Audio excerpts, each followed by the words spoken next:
Well, who could have expected this? The Hyperion Gundam from Seed X Astray? Hey y'all, how's your day going? I'm suffering from a deadly lack of sleep, but it's all good because Season 3 finally got the announcement we've been waiting for. This is the Hyper Update season, which means there's no new map, but we'll get another mobile suit in March. First up is the new unit, the Hyperion Gundam, from the series Seed X Astray. The manga is a 2-volume short sequel to the Astray series, and it's pretty obscure if I'm honest with you. However, it has gotten representation in other Gundam games like the Maxi Boost or the SD Crossray series. However, Gundam Evolution definitely loves their elusive mobile suits, so the Hyperion Gundam is being represented here. Let's go over the ability and stats. At 900 HP, 1 dash, and only 700 shield, the Hyperion Gundam is seeming to be a very squishy unit already. I hope this means that the Hyperion has a bit more movement speed than the GM at least, but it doesn't seem like it's a very tanky unit despite having a shield. The primary weapon of the Hyperion is a beam submachine gun. According to information we have now, it has a really fast fire rate with a slight upward kick and a huge magazine of 40 rounds. It also looks insanely accurate with little to no bloom. The Zaku 2 wishes it can have this kind of submachine gun. The DPS on this thing also looks very good. From the Twitter development release footage, it looks at least on par with the Pale Rider's machine gun. The first active ability is the Amure Luminaire. I'm probably mispronouncing it, but I don't care. Which is a 360-degree shield system that kinda looks like the Blaze Luminous from Code Geass. From the video, it seems like the Amure Luminaire is set for its duration. It's timed, and it will slowly trickle down until it is done. But if you fire at it, it seems like it will drain even more. I think what this means is that it will block all projectile in that set period of time, but damage in the shield will decrease the duration. It'll be interesting to see if the shield blocks certain melee moves like New Gundam's Pyramid, because technically in the manga, it's supposed to block melee moves as well. For now, it seems rather interesting, and I believe that the shield would be based on duration instead of just a set amount of health, because on the counter here, 100 health is very low to have. The second active ability is the Forfantere. It's an activatable shot that pierces through enemies like Turn A's charged beam rifle. The damage from the official site video seems to be 350 damage based on how much it does to that Zaku 2 over there. The ability is, I think, usable within the Amure Luminaire because in the manga, it was usable within it as well. This will be a good supportive fire ability, I think, to help secure kills at longer ranges, since the submachine gun is likely to lack range, and also you cannot ADS with it. The G maneuver of the Hyperion is the Amure Luminaire Lancer. This is one hell of a move because I see the meme potential of combining it with a Dom Trooper ultimate and an Ashimar ultimate to really recreate the Jetstream attack. The Lancer activates a charge forward to grab anyone in that line with a little bit of a vacuum effect. The mobile suits that are caught in the Lancer are continuously damaged until they are dead. I think the first thing I thought of when looking at this is fucking awesome. But also the next thing is, there is no shield, there's no super armor. The Hyperion is gonna get shot down so fast. I mean, heck, even a gun tank charging would be harder to kill than the Hyperion. But it seems like we also won't be able to use any sort of shielding when charging with a Lancer. And we won't be able to use the charge shot ability as well. So we'll have to see if this ability is really something special or just a flop. Overall, hey, the Hyperion looks really fun, but with questionable viability, since the DPS will be really good. DPS should be better than any other shield unit at the moment, but we definitely need a tanky unit on the front line. But the Hyperion only has 900 health and 700 shield, so I wonder if it will be even more survivable than any 1000 health unit, because keep in mind, when you hold shield, you are slowed down and your boost recovery is slowed down as well. So would the Hyperion be more survivable than a Pale Rider just going left and right in the healing circle? I don't know, but we'll have to see. I'll keep you guys updated on the Hyperion Gundam in the future and on the Gundam Evolution database. I have to thank the community for supporting the database so far. The Wall of Bushidos already have 2 names, Nettle and Tentomon. Thank you for keeping the website going. Moving on to the patch notes, I think the biggest thing here to note is server regions are being merged. There will only be 2 regions from now on, NA and EU combined and Asia and Japan combined. I'm just gonna call it the West and East servers from now on. This is probably resulting from a declining player count, but hey, hopefully this means better and faster matchmaking. Australians, I believe, are finally able to play on the Easter server in Season 3. There are not too many balancing changes, but man, some of these changes are pretty impactful. I mean, the Zakutu range is going to get a whole boost gauge recharge on its smoke discharger. That means that overall, the Zakutu range will be much more survivable and much more annoying. I mean, heck, playing Domination against the Zakutu range will become even more unbearable as they can now dash more than ever. I really don't want to be playing against that, but hey, we'll get another SMG unit to counter that. Ashimar has been hailed by pro players as probably one of the best mobile suits in the game on certain maps. Which is why it's a big shock to see Ashimar buffed. The cooldown of the charge shot is going down to 7 seconds, and the napalm tick damage is going up around 30% to 22 tick damage. That's insane. That is insane because I see people complaining that Ashimar napalm is too good already. This is going to push Ashimar to be an S-rank mobile suit in next season. Now keep in mind that Ashimar's napalm damage is a great way to farm G maneuvers already, and Ashimar's G maneuver activation threshold is already very low. So this just means that Ashimar is going to be extremely dominant in the next season. However, again, we'll see where it goes from there, but I think Ashimar is going to be a must pick on a lot of maps. The turn A's judo throw is going to be nerfed, and I don't know why. The damage over head throw is going to go down from 400 to 250.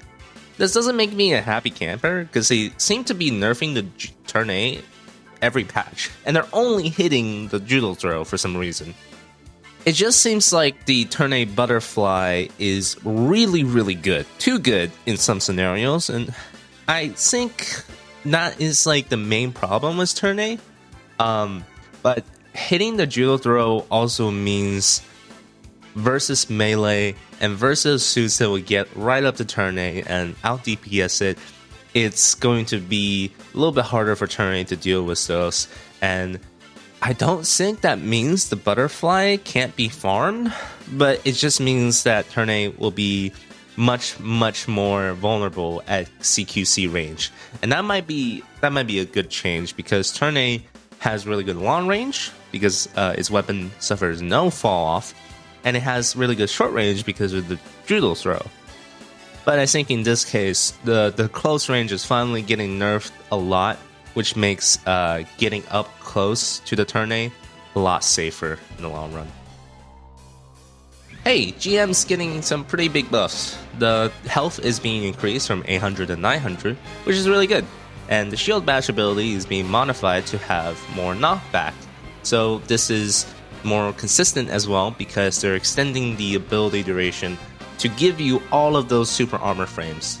This is really good news for GM players, but not so good for any melee players. I love playing GM, and it's one weakness is being run down by melee suits, ironically, even though it has the knockback. Because if you just get shield stripped, you are pretty much done. I do like this change. We're finally seeing some variation on the health, and going from 800 to 900 is a big buff. That's 1 or 2 more hits on the GM. And I hope that means that in the future we'll see more GMs in the competitive lineup. But this is not so good news for melee players, and especially Zakutu melee players. because Zakuto Melee is getting another change. Zeon's Rage is going to have its point increase from 4,000 to 4,500, but there seems to be big improvements when you actually get the Rage now. Duration is going up to 12, range/damage is going up to 200, shockwave damage is going up to 400, and guard tackle damage is going up to 400. I was going to say that with this change, a raging Zakuto Melee will be able to shockwave and tackle a GM to death, but that no longer seems to be the case. It's interesting to see that as GM is getting buffed, you can also buff other aspects of melee units so that, GM doesn't get fucked. Because one of the things that happened in Season 1 especially, is that GM players would just get absolutely destroyed. Just destroyed by just Barbados running up to them and then pressing a single button. Exia running up to them, pressing like 2 buttons. Zaku Melee bashing them with the shield and just completely destroying them. I think this is going to make the GM versus melee units matchup a lot more interesting, but it also gives leeway for the melee units to get buffed. I see a lot of people saying that Marasai's getting a huge nerf, but I don't think that's really the case. I see this more as a rework. See, the one-shot combo for Marasai was really, really toxic, and I sure as hell did not like what it was doing to my KDA. Marasai was pretty weak in competitive, but it was very cancerous in casuals. I, and perhaps many others, do not like getting hooked. It's really not fun to get pulled out from spawn and you have no chance of escape. Unless, it bugs out or something. So they reworked the combo to have less damage, but it can happen more frequently. The cooldown of the snare is going down from 10 to 6, and the damage is going from 350 to 10. The beam blade is also going to decrease in damage, but the knockback and the stun goes up. The beam blade damage is also going down, but the knockback and the stun goes up. The Sea Snake Shock is also getting its activation threshold decreased, probably because there's no longer any damage from the snare. So we're looking at gunning Marasai's one-shot damage potential, but hugely increasing its potential to hold corners by increasing its utility. I don't really mind this change that much.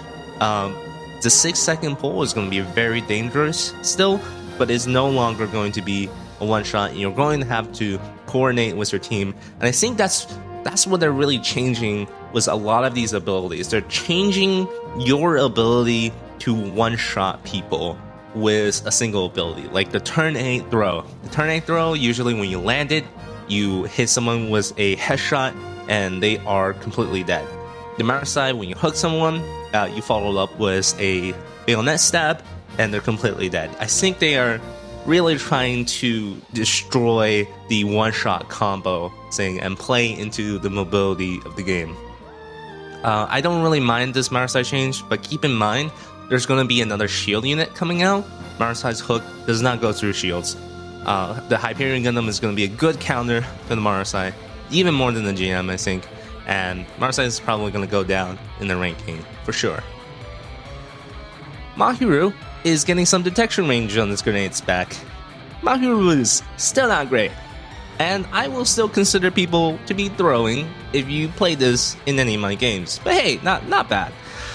I still think Mahiru needs a rework or something, but oh well. New Gundam is getting a buff in its movement capabilities. We all know that the new Gundam is big. It's got a big hacking hitbox. So when you zoom in now with the new Gundam Beam Rifle, you will no longer be slowed like everybody else. That is a great change overall, I think, and it's not a change that I think most people would have been expecting for the new Gundam. We'll see how this played out, but New Gundam is one of my favorite suits to play, but I do agree that it is really hard to play him because he gets hit in just everything because his hitbox is so big and the funnels do stick out, making him very easy to spot. He does get hit a lot, and that makes playing him very hard. Rule changes are happening to the overtime. Overtime is being changed so that there are less draws, and essentially the rules boil down to if you have the remaining time when the score is 4-4 on point capture or destruction, you'll keep playing on overtime until your time that you have runs out. It's kind of a neat change. I don't think it's going to be super impactful for most people, but it will sort of prevent draws from happening, and I do hate draws. I don't want to play like a 20-minute game and only to have the draw happen at the end.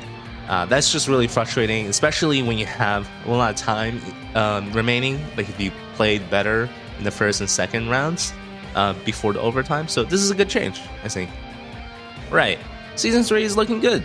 God knows I was so stressed that they would just cancel the game altogether because there was no news before January 29th. And I don't think anyone expected the Hyperion Gundam to be the one that stands on top of all of the data mine suits, but sure, why not? The world is surprising, and I can't wait to see what they release next. I'm kind of disappointed that there wasn't a new map, but hey, I'll take another mobile suit over a new map any day of the week. Thank you all for watching, and please have a wonderful rest of your day. I'll see you next time.